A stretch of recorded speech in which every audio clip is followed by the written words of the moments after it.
On the news tonight, Sultanate Council urges Muslims to look for new month of Zulhijjah on Tuesday, 27 May 2025.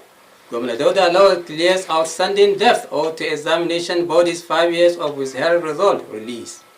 Plus, Zamfara State Police Command hands over another batch of rescue kidnapped victims.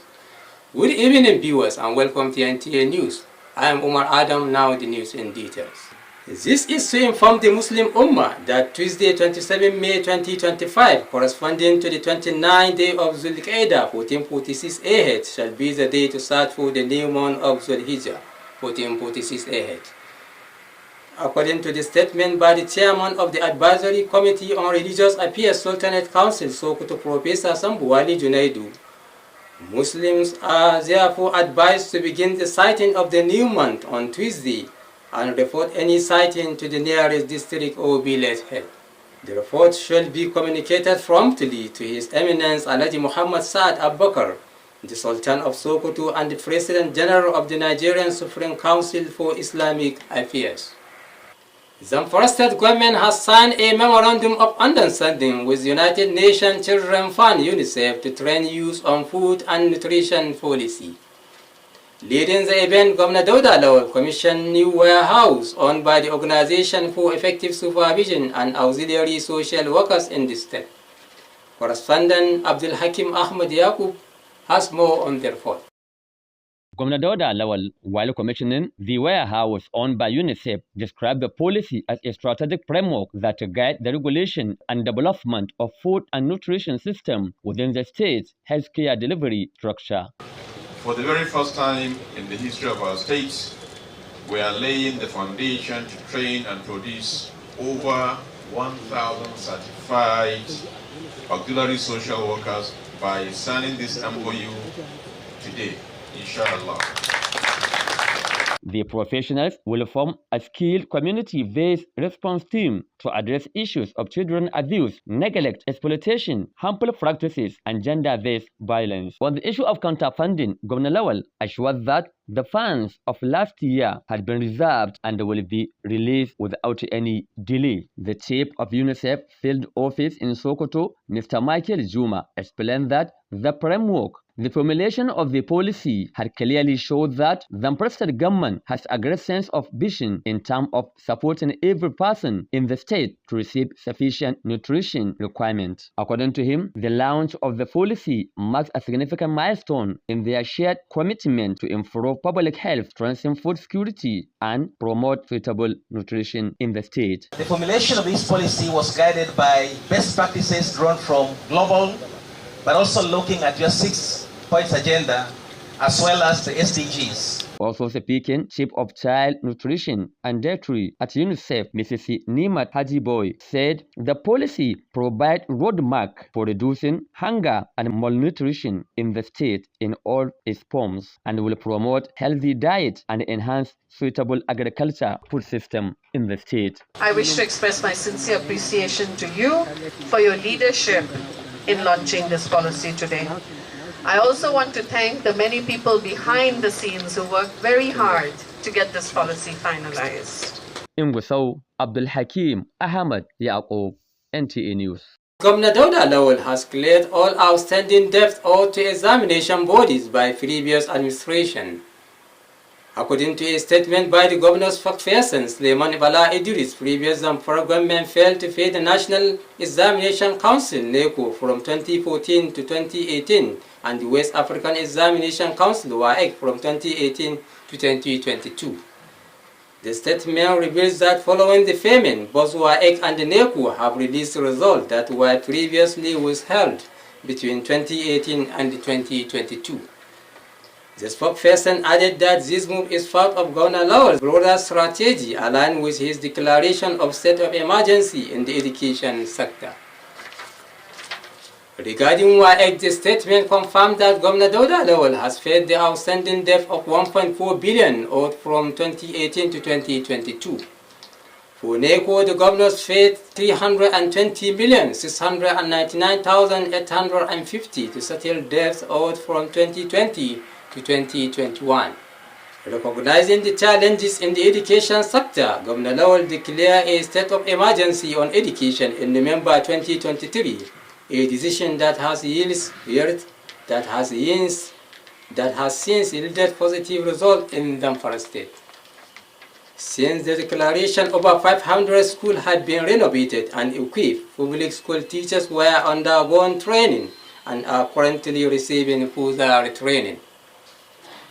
Additionally, Governor Dauda Lawal has approved the payment of withheld results from 2014 to 2018. An agreement has been reached with NECO to release this result immediately after receiving the first installment of the payment. The Zamfara State Agroclimatic Resilience in Semi-Arid Landscape Agrisal Project has organized a one-day training to equip participants with the knowledge and skills necessary to facilitate effective group dynamics. ESCO Agrisal-led consultant Dr. Ahmad Hashim stated that the objective of the training is to promote participatory rural appraisal. Our correspondent reports. The one-day facilitators training on group dynamics, development and participatory rural appraisal was held for communities across Bungudu, Gusau and the Kauran Namuda local government areas. The goal is to enhance effective community engagement. The training, organized in collaboration with the Health Standard Concern Organization, HESCO, is aimed to help participants understand the importance of participation and collaboration in community development for achieving sustainable outcomes. It's an approach of a community empowerment approach that allow community to evaluate their conditions and also identify challenges of the communities, prioritize the challenges using the participatory approaches to be able to diagnose the problem, analyze the problem, and also draw a solution within the community themselves. Some participants expressed appreciation for the training, noting that it had a positive impact on their understanding and approach to community work. We, the facilitators, I would like to call on their attentions. Let us work hard. Put all the training that we acquire. Let's use it properly.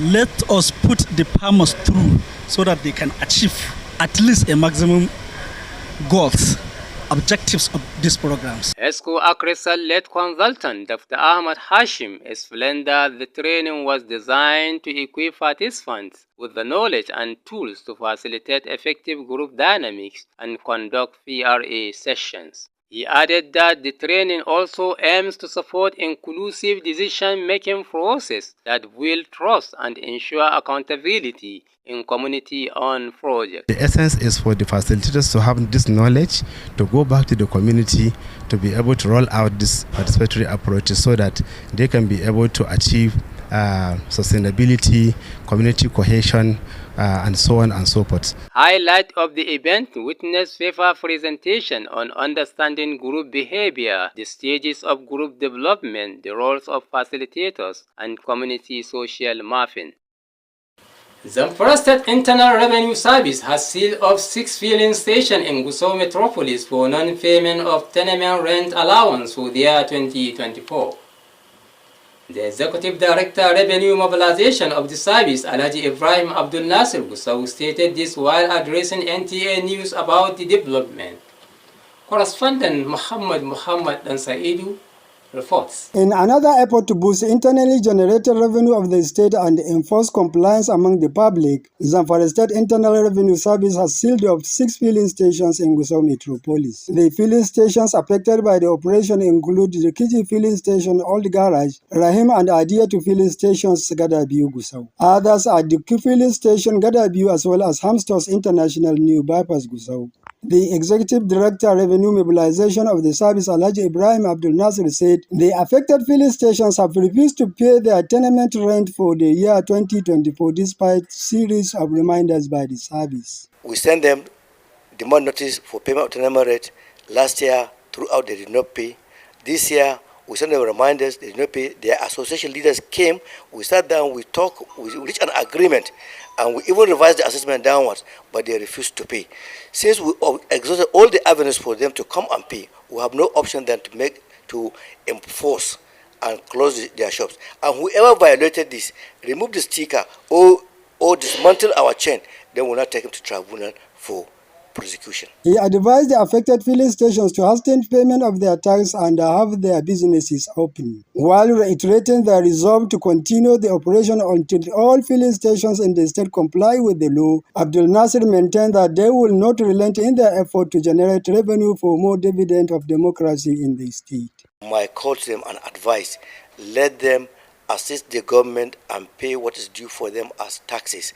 This government needs their support, and the government is doing all its best to see that it brings the dividends of democracy to the people. The operation continues tomorrow. Muhammad Ansaidu, NTA News.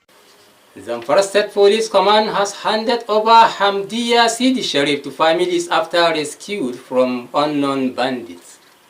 The State Commissioner of Police Ibrahim Balarabe Maikaba, who made the formal handing over, says she was medically checked and debriefed.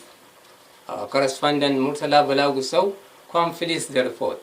Hamdiya Sidi Sharif was recently kidnapped by unidentified gunmen and later found in a village in Bakura local government area of Zamfara State. The district head of the village discovered and handed over her to the divisional police office in Bakura. However, few days ago, the picture of the victim went viral on social media with claims that she had been arrested and detained by the police in Bakura. This prompted the State Commissioner of Police, Ibrahim Balarabe Maikaba, to hold a press briefing for clarification. I deem it necessary to call for this press briefing so that the Zamfara State Police Command will set a record straight regarding the case of Hamdiya Sidi Sharif.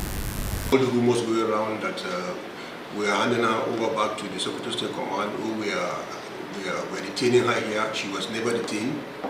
There was no reason for that. She's a victim of crime, so we cannot detain her. Hamdiya Sidi Sharif, who also denied being detained and mistreated by the police in Bakura, said she was not in critical situation, rather received proper medical attention. The victim was formally handed over to her family after receiving medical care and being debriefed. In Gusau, Murtala Bala, NTA News. That concludes our news tonight. Thanks for watching. Good night.